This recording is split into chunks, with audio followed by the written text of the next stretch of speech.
coucou, j'espère que vous allez bien. Je suis pas maquillée, je suis juste habillée. Je suis contente que vous me voyez parce qu'en fait, les rideaux sont fermés quasiment. J'ai laissé ça d'ouvert comme lumière parce qu'il fait super chaud déjà. Il fait déjà 26 degrés dans l'appart là maintenant et il est 10h36. Donc ça va augmenter et le soleil tape de ce côté le matin donc il vaut mieux fermer. Même si j'aimerais bien travailler ici dans le salon parce qu'il fait encore plus chaud là-haut. Et j'ai pas envie d'allumer les ventilateurs maintenant parce que 26 degrés c'est vraiment genre la température idéale pour moi. Genre 25-26, j'adore. Quand je suis dehors, bon, à l'intérieur, je préfère 23, je dirais. Mais ça va, ça reste agréable. Je me suis refait mon petit thé glacé. Là, je vais faire un petit peu de montage sur mon ordinateur. Après, je dois aller faire des courses tout à l'heure. Je pense que je me baladerai un petit peu aussi comme il fait chaud. Il fait beau. J'attends aussi une livraison. Donc, j'attends de recevoir ma livraison avant de sortir. Et je filme. Et aussi, ouais, j'ai quelques mails auxquels je dois répondre aujourd'hui. Ah oui, j'ai cette robe. Je crois que je vous l'ai jamais montrée sur YouTube. C'est une robe que David m'a offerte l'année dernière. Je l'avais pas rangée dans mes affaires d'été parce que pour moi c'est plus une robe d'automne. Mais je sais pas pourquoi j'avais très envie de la mettre aujourd'hui. Moi j'adore le bordeaux en automne, c'est pour ça. Mais en vrai, on peut porter ça quand on veut. C'est juste moi, personnellement. En vrai, j'étais pas censée faire du montage aujourd'hui, là maintenant, tout de suite. Je voulais plutôt peindre aujourd'hui, mais je sais pas, j'ai envie de faire du montage. J'ai envie d'avancer un peu dessus. Et après, je vais peindre. Peut-être, fin de journée. Ce serait bien. Aussi, j'ai recommencé à mettre des sous-titres sous mes vidéos, donc en français et en anglais. Et c'est tellement long, c'est vraiment super super long. Je l'ai fait là pour 2 vidéos dernièrement. Je sais pas vraiment ce qui m'a motivée. En fait, j'ai revu des anciens vlogs où j'avais mis les sous-titres. Alors déjà, c'est les vlogs les vlogs on va dire du quotidien qui ont le plus de vues. Et je pense que c'est lié quand même au fait qu'il y ait des sous-titres. Je sais pas si vous vous souvenez, mais pendant un an, j'avais mis des sous-titres sous toutes mes vidéos. Oui, pendant un an. J'arrive pas à croire que j'ai fait ça pendant un an non-stop. Quand je me fixe des trucs, généralement, j'arrive quand même à les faire. Donc j'étais fière de moi. Et je sais que cette année-là, du coup, j'ai eu tendance à filmer moins de vidéos. Enfin, pas forcément moins de vidéos, mais filmer des vidéos moins longues. Parce que je savais que derrière, j'allais devoir faire les sous-titres. Et plus la vidéo est longue, plus les sous-titres sont longs à faire. Et voilà. Et là, je suis plus dans une phase où j'essaie de faire des vidéos plus longues. Parce que je trouve que c'est plutôt cool à regarder. Moi, j'aime bien les vidéos assez longues. Et ça me permet de mettre plein de choses dedans, vous parler de plein de choses. Et je trouve que c'est d'autant plus intéressant. Ça veut dire des sous-titres plus longs, mais en même temps, je me dis, vu que je veux pas poster trop souvent, je vous l'ai déjà expliqué ça, sur ma chaîne, quand je poste trop souvent, ça marche pas. Enfin, les gens ont pas le temps de voir mes vidéos, en fait, j'ai l'impression quand je poste trop. Je me dis, ça peut être un bon moyen de continuer à créer beaucoup, mais poster moins, en fait. Voilà mon plan pour les prochains mois. Continuer, en fait, à faire des vlogs, parce que j'adore les vlogs, c'est vraiment mon type de vidéo préférée en ce moment. Ça fait très longtemps en tout cas que je regarde beaucoup de vlogs, que je regarde même principalement des vlogs. Parfois je regarde d'autres vidéos mais ça va être plus des vidéos où je vais apprendre des choses, un peu de développement personnel. Parfois je regarde des vidéos mode aussi, quelques vidéos de look, inspiration parce que j'aime bien. Mais ça se limite un peu à ça donc comme j'adore voir des vlogs et que j'aime bien filmer des vlogs, je me dis que même si c'est pas le type de vidéo qui marche le mieux sur ma chaîne, ça vaut quand même le coup d'y passer du temps rien que pour moi perso en espérant que j'arrive à attirer des personnes qui sont aussi intéressées par ça.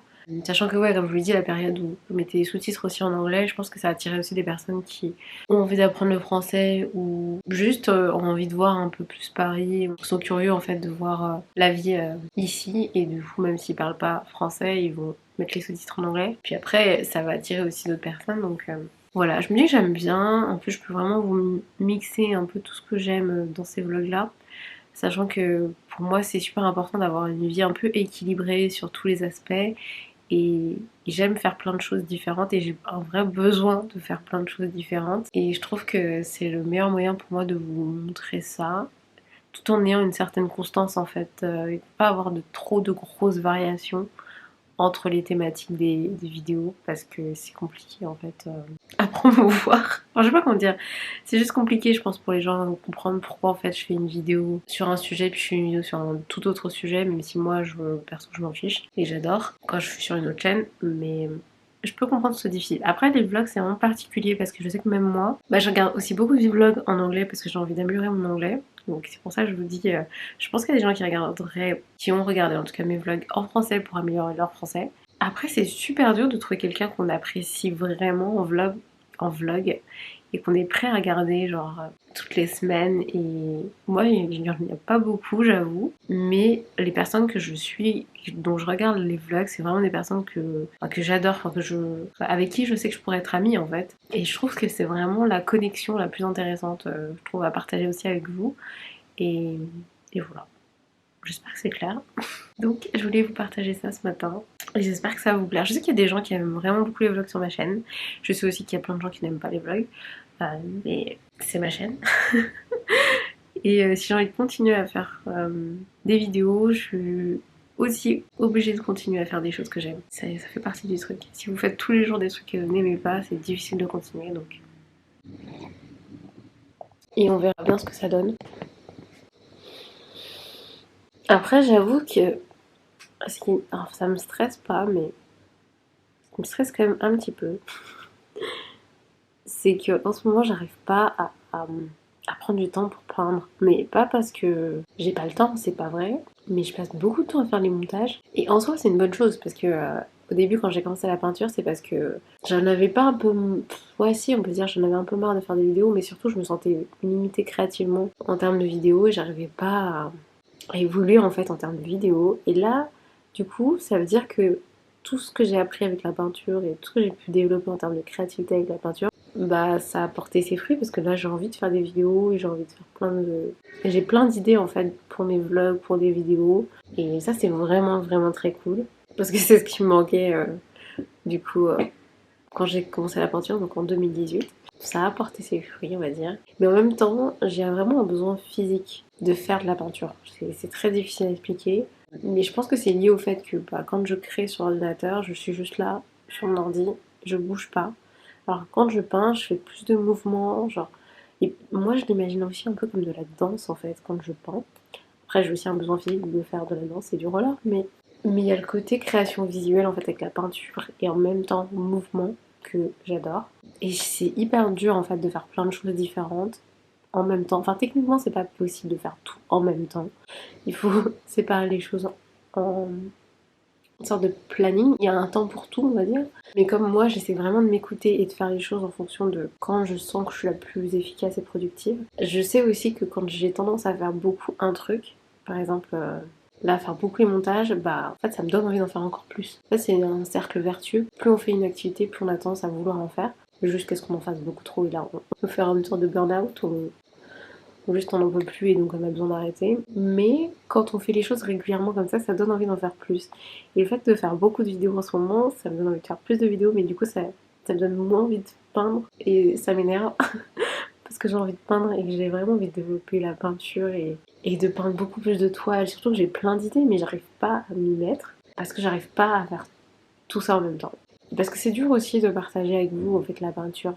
Ouais, je trouve une nouvelle façon de partager ça en vidéo parce que j'ai pas l'impression que ça vous plaise la manière dont je partage ça actuellement.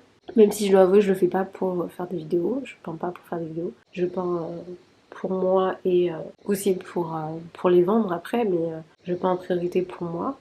Et du coup, c'est. Ouais, voilà, c'est un peu compliqué en ce moment pour moi là-dessus. Je sais pas trop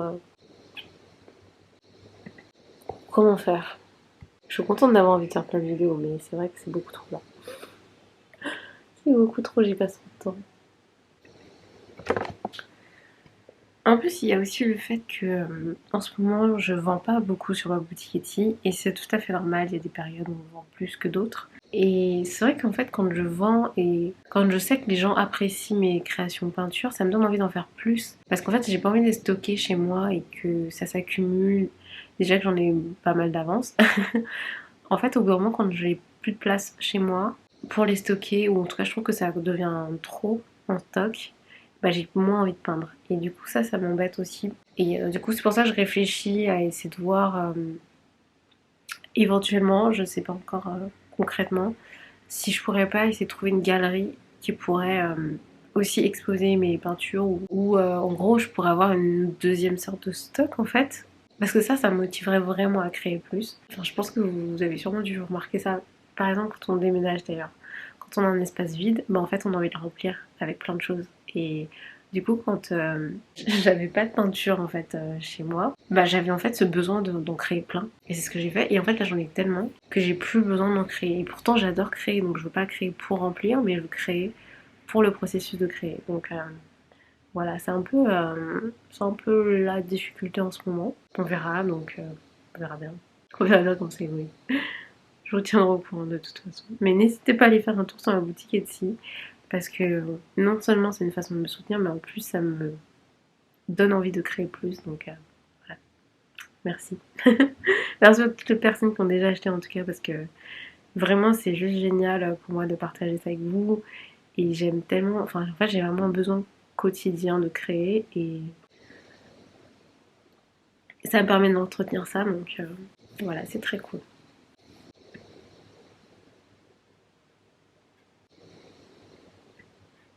Je me suis maquillée, j'ai détaché mes cheveux et voilà mon maquillage de jour. J'avoue, je me suis maquillée comme si j'avais vraiment quelque chose à faire aujourd'hui, comme si j'étais invitée quelque part. Mais bon, j'avais envie de me faire plaisir esthétiquement à moi-même et j'aime beaucoup ce que j'ai fait. Ça reste discret, mais c'est un petit peu coloré. C'est plus visible en vrai qu'à la caméra, mais j'aime bien et j'ai fait mon teint et j'ai juste détaché mes cheveux qui étaient en chignon pour la nuit. Voilà. Je viens d'aller à ma boîte aux lettres et j'ai reçu une commande Amazon et j'ai en fait commandé ce livre, Hard Work and Harmony. J'en ai entendu parler sur la chaîne de Shan Boutier, il me semble, qui à la base est sexologue, mais en fait elle fait plein de vidéos variées et elle fait notamment des vidéos sur les relations de couple et les relations interpersonnelles, les relations humaines, voilà tout simplement. Et en fait, j'aime beaucoup sa chaîne, en fait j'aime beaucoup sa personnalité et j'aime beaucoup sa chaîne. Je trouve que c'est super original et super intéressant, c'est des sujets qu'on voit pas partout. Et donc elle a fait une vidéo avec sa sœur où elles ont échangé et elles se sont dit vraiment des choses profondes. Et on va parler de plein de sujets différents et franchement la vidéo je la regarde en entier tellement je l'ai trouvée hyper intéressante, hyper passionnante. Elle disait que leur discussion avait été construite à partir de ce livre, si j'ai bien tout compris. Donc j'ai regardé sur Amazon, j'ai téléchargé un extrait et il avait l'air très très cool et très intéressant et j'adore ce type de sujet. J'adore les livres de développement personnel et j'ai très peu de livres en fait sur les relations interpersonnelles. J'ai quelques livres sur la communication, mais là ça va un peu plus loin que ça. Et de ce que j'ai pu voir, ça permet d'apprendre à mieux interagir, mieux communiquer, mais surtout comment aborder certains sujets difficiles. Et ça c'est quelque chose que j'ai un peu de mal à faire en général, parce que soit je vais aborder ça de manière un peu brute, un peu trop directe, je le sais, soit je vais éviter le sujet tout simplement. Je sais pas comment trouver le bon équilibre, la bonne façon d'amener tous les sujets. Certains sont plus faciles que d'autres évidemment, mais j'ai l'impression que voilà, c'est quelque chose que j'aimerais bien apprendre et développer. Et j'espère que ce livre va m'aider là-dessus. Il y a des pages comme ça dedans où on est censé écrire, remplir et écrire. C'est une bonne idée hein, en soi, mais le livre est pas très épais. Et moi je préfère écrire à côté, donc en fait, bref. J'aurais préféré qu'elle soit un peu plus complète, genre juste là en le voyant comme ça, mais c'est pas grave. Si le sujet est bien amené, si les conseils sont bien pensés et précis, parfois il suffit de pas grand chose en fait. Il n'y a pas forcément besoin qu'un livre soit hyper gros, hyper complet pour comprendre les idées principales. Et généralement on retient quelques idées principales des livres, donc ça c'est pas quelque chose qui me dérange. Mais forcément quand on achète un livre, on se dit ah, c'est pas très épais et il y a en plus plein de pages non remplies, ok. À quoi m'attendre, je ne sais pas. Mais voilà, voilà en tout cas, n'hésitez pas à aller faire un petit tour sur Amazon si vous voulez en apprendre plus dessus. Et puis même à aller découvrir l'auteur qui est Kiandra Jackson.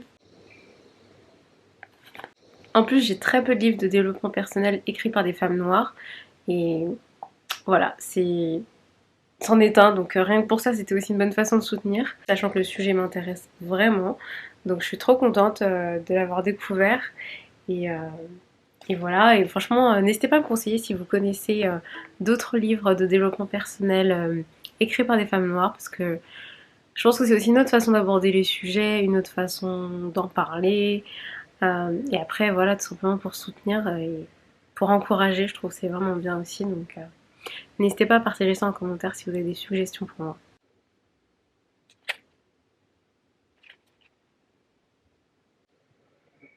j'étais trop pressée de commencer le livre. Du coup, là, j'en suis déjà à la moitié. Bon, il se lit quand même assez vite. Pour l'instant, je trouve que c'est vraiment un bon rappel de ce qu'on doit savoir, des bases en fait classiques, enfin normales, on va dire, des relations humaines. Et du coup, je trouve que c'est un bon rappel. Après, pour l'instant, j'ai rien appris parce que j'ai quand même des connaissances là-dessus. Un peu, je vous ai parlé aussi, par exemple, des tests de personnalité.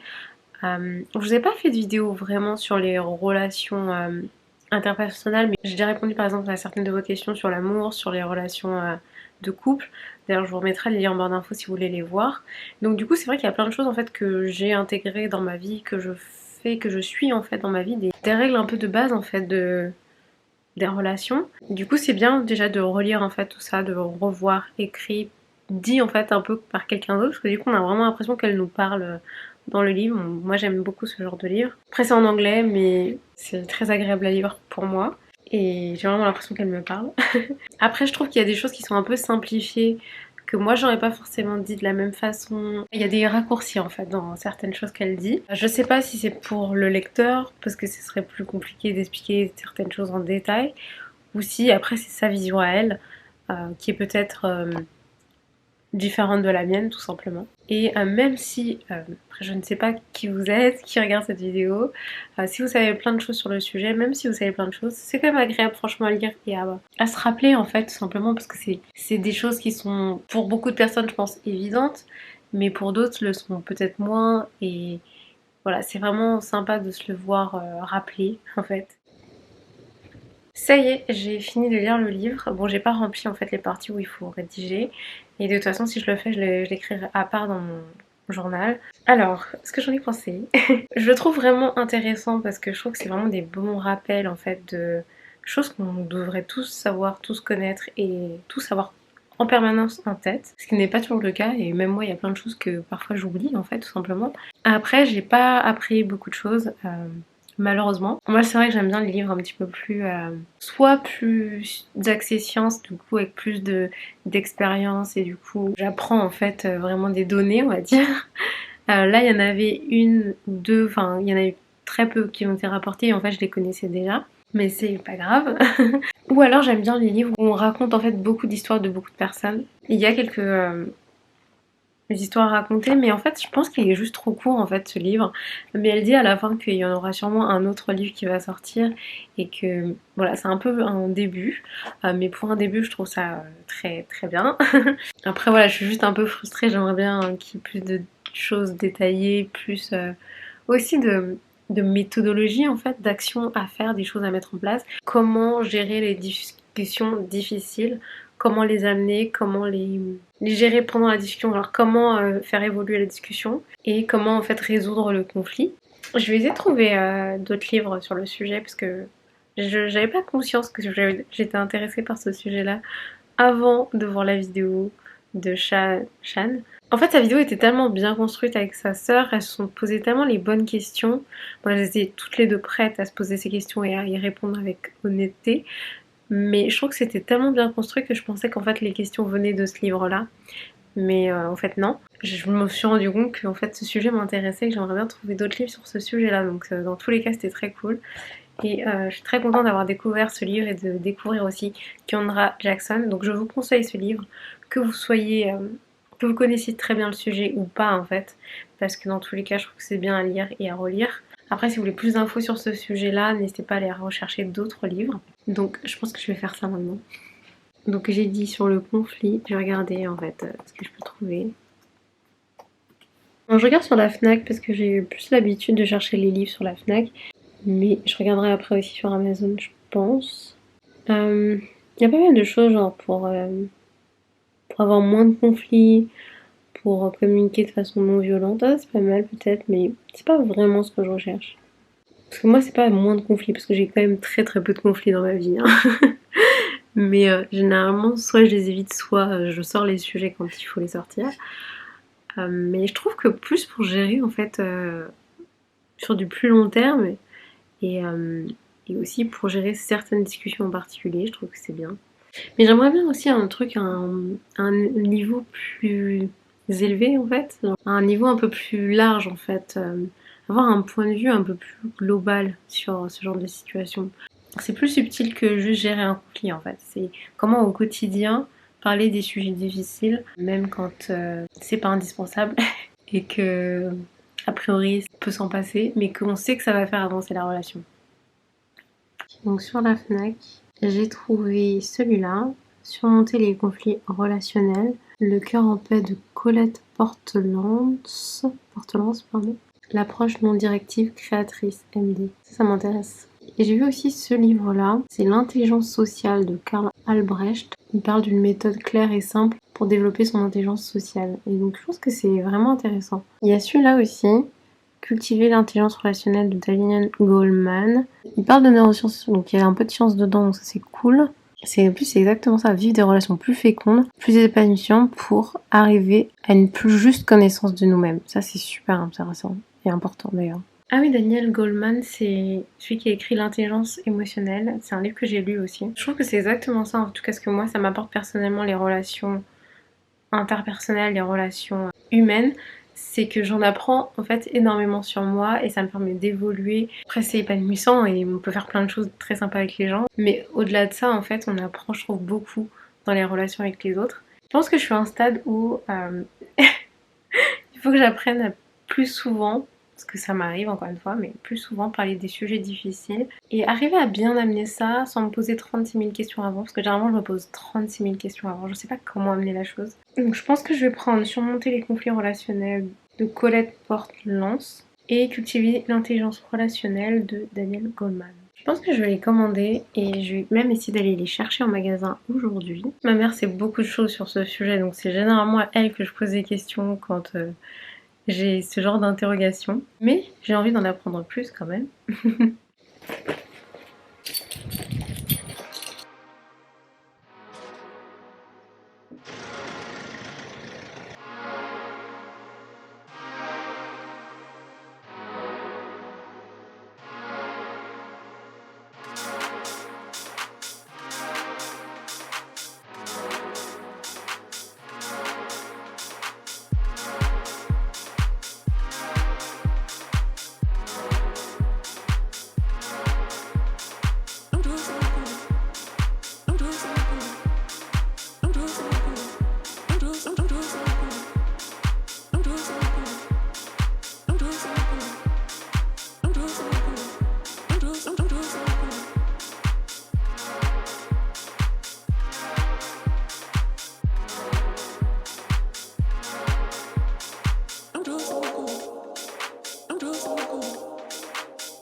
Ça y est, je suis rentrée.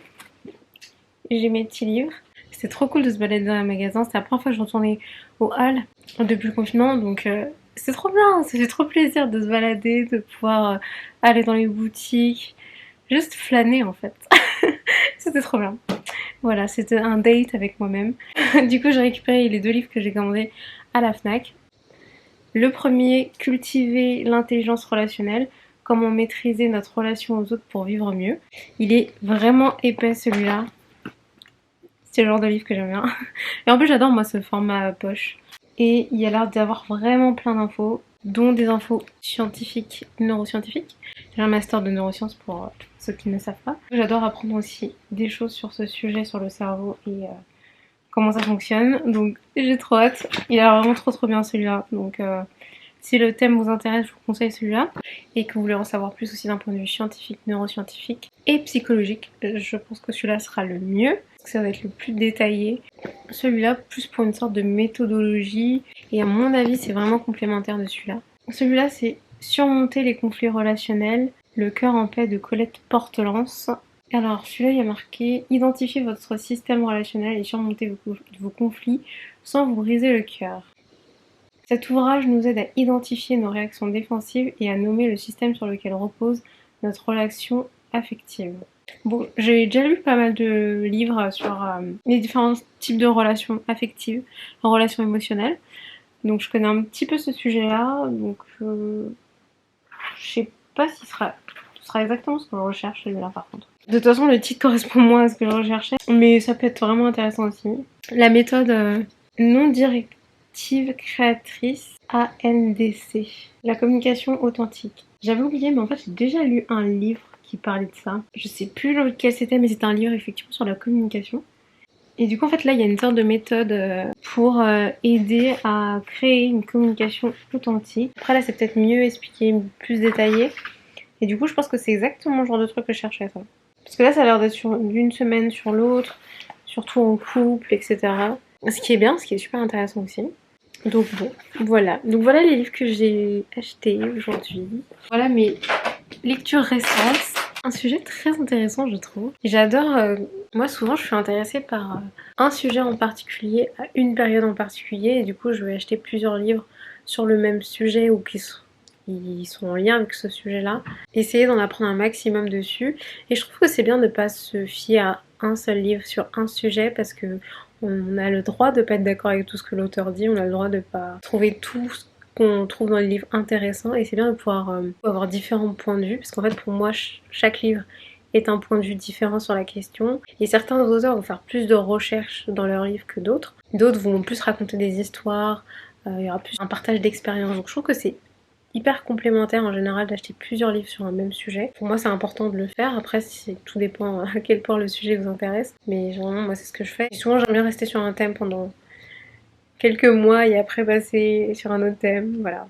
J'ai tendance à faire ça. Après parfois je mixe un petit peu, mais souvent quand je fais des achats de livres c'est un petit peu connecté. Je fais rarement des achats hyper différents en même temps. Ça arrive, mais c'est rarement le cas. Je vais pouvoir utiliser mes tout nouveaux marque-pages aussi dedans, mes petites marque-pages fruits.